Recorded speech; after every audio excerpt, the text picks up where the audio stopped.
Hello and welcome back to another McMetro video. Today we're going to be doing an unboxing and review of Hornby GWR MK3 coaches.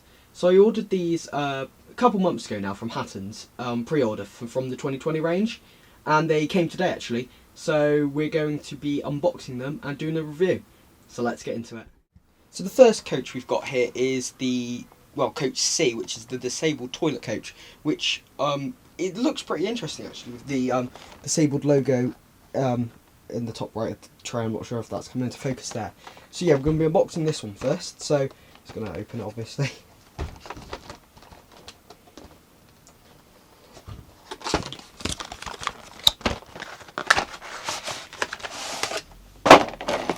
Just chuckle this over here for now, the boxes and everything. So yeah, here's the coach. We've got a few things in this little packet here. We've got some buffers and some wide normal tension lock couplings there. And yeah, here's the coach itself. So I'm just going to take this out the packaging. There we go. Right, so here's the coach. It's very similar to the other GWR coaches that I've also got on my HST. Like, pretty much the same, I believe. Maybe a couple of differences.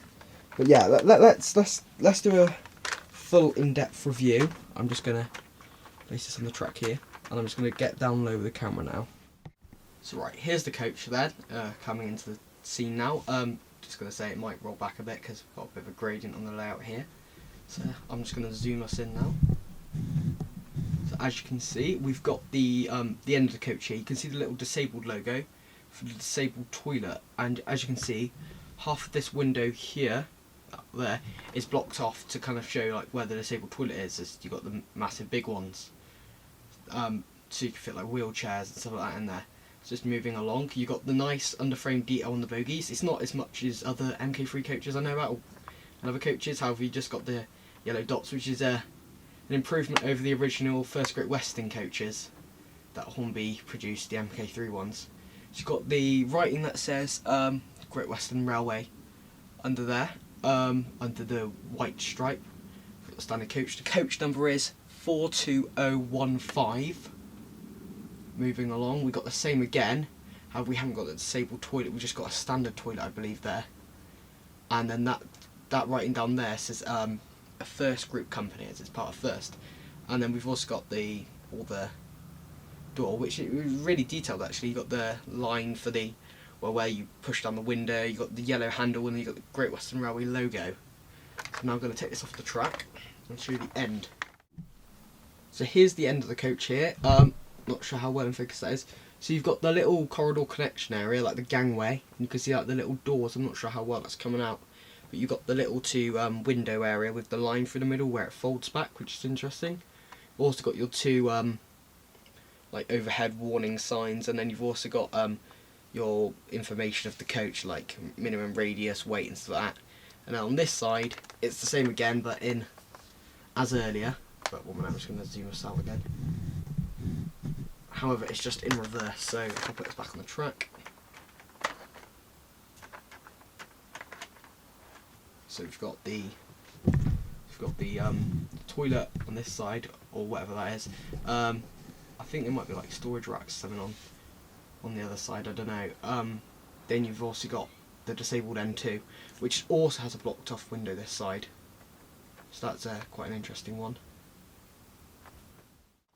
So now we've got the other coach, which is coach B. I'm going to be unboxing this now. This one's just your standard TSO, I believe.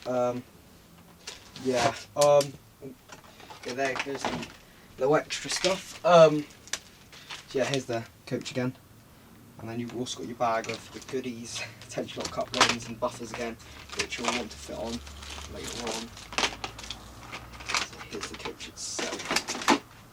Very nice, like the other one. So I'm just going to place this on the track and get the camera positioned for that too. So as you can see, we've got the same detail on everything. So that's the doors for that. You've got your little orange light, which I didn't point out on the last one, for when the doors are locked and all that. Moving on, we've got the same detailing again, so I'm not going to really go over it. But yeah, it's basically the same on both ends though, this one, opposed to the disabled on one end of the other coach. And the number on this one is 42361, just in case you wondered. So you've got the same detail at the end of the coach, just like the other one. So these feature Hornby's MK3 or whatever they are, close couplings, which are great if you've got a full set of them, so you see how close they can get, quite close. But it's good if you've got a full set of these MK3s with these couplings. However, I know that the older First Great Western ones don't feature these, and they feature standard tension lock.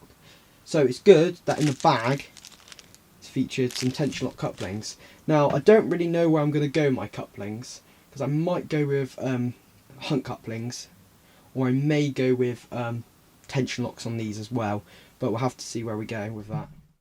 So here's a closer look at the close couplings here, so you can see how it latches on. So it's kind of like a tension lock, but I feel, however, it's just more compact size. But yeah, it's also NEM, as you can see there. So yeah, I've taken this one off coach B, and I'm now going to be swapping it out for the tension lock ones, which I'm just opening up the bag here. It's quite fiddly. I also need to fit the buffers whilst I'm there too, so open up all this bag, check it all out. So I've fitted the couplings now, and the buffers also, which were very fiddly indeed.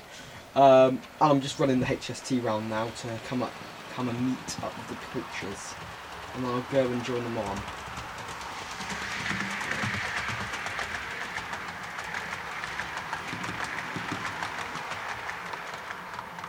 So 4-car rake is about to come, a 6-car. And I am planning in the future to get the final 2 cars to finish and create a full 8-car set.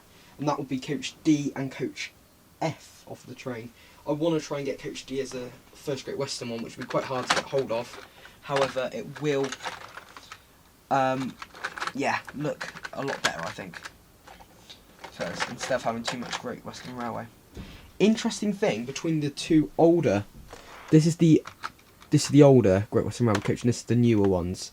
So the older ones actually have, I believe there's a medium wide couplings, whereas these just have wide. So that's quite an interesting one there, because the thing is, right, when I have my try and go around second radius curves, but pushing, not pulling, like the motor car pushing, it always causes derailments due to the difference between the First Great Western ones, which are wide, and these ones, which are medium.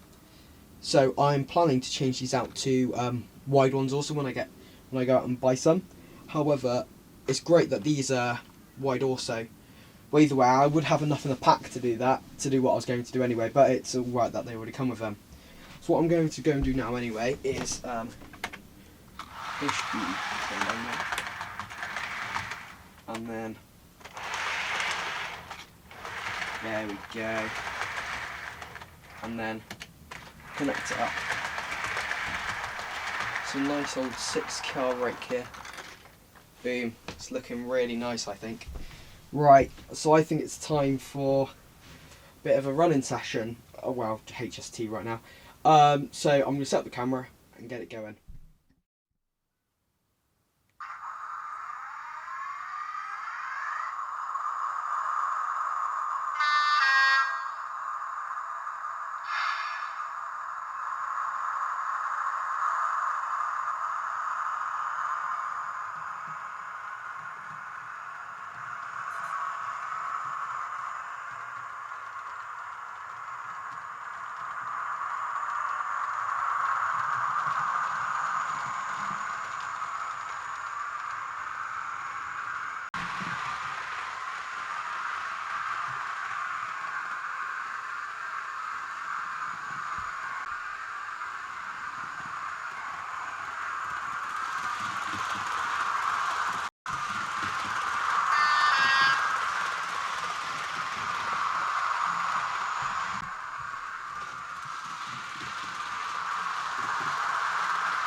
So I hope you enjoyed that small running of the Great First Railways HST, which is nearing its completion now. What I want to quickly talk about though is the couplings. So I mentioned this a few times in the video, but I'm going to go over it, what I think now, because I'm doing this whilst editing the video. So the issue is, with the older GWR coaches, you got the medium wide couplings, whereas on the First Great Western coaches, you've got the wide couplings. And when I go around second radius curves, as I mentioned earlier, when pushing, it causes the train to derail, which means I can only run the train with the engine car at the front, which is alright most of the time, like as you just saw in the video. However, it means it's just less versatile because I can't really run it in two directions, which is kind of annoying. So yeah, but then with the newer GWR coaches, which are just unboxed, they've got the wide NEM couplings, which is great actually. So what I need to do anyway is standardise all my couplings on my HST. So there's two routes I can go. I can buy more large tension lock NEMs and replace the older GWR coaches with them, which is probably the cheapest idea, only having to buy a pack of the couplings. Or I can go with the new thing, which new product has come to light, which is Hunt couplings. And you may have seen some other YouTubers do videos on them where they're magnetic and they're really close and they look really good. However, for me, I'd have to go out and replace all the couplings as everybody else would. But because I've got a mixture of screwed like tension lock on the First Great Western ones, but I've also got NEM on all the GWR ones, I'd have to get like 2 sets of the screw ones and then that, and it just causes a lot more money to be involved. So I don't know what best to go with, to be honest, because they've both got their pros and cons really. I'll decide in the future anyway, when I've got probably the final 2 coaches for the HST. So anyway, thanks for watching today's video. I hope you enjoyed it. Yeah, I hope you learned something if you're going to go out and buy these coaches, because I know in the 2020 range, they've brought out the Intercity 125, like original livery Sir Kenneth Grange train with the Great Western Railway HST, and that looks like a really cool set. I did mention that in my Hornby 2020 favourite video, but yeah, it looks nice. So these are definitely the coaches to get, but I would definitely get them quickly if you want them, because these are going to go out fast, believe me. But yeah, it would be great if you could like this video and subscribe. That would be awesome. Anyway, thanks for watching today's video, and I hope to see you in the next one. See ya.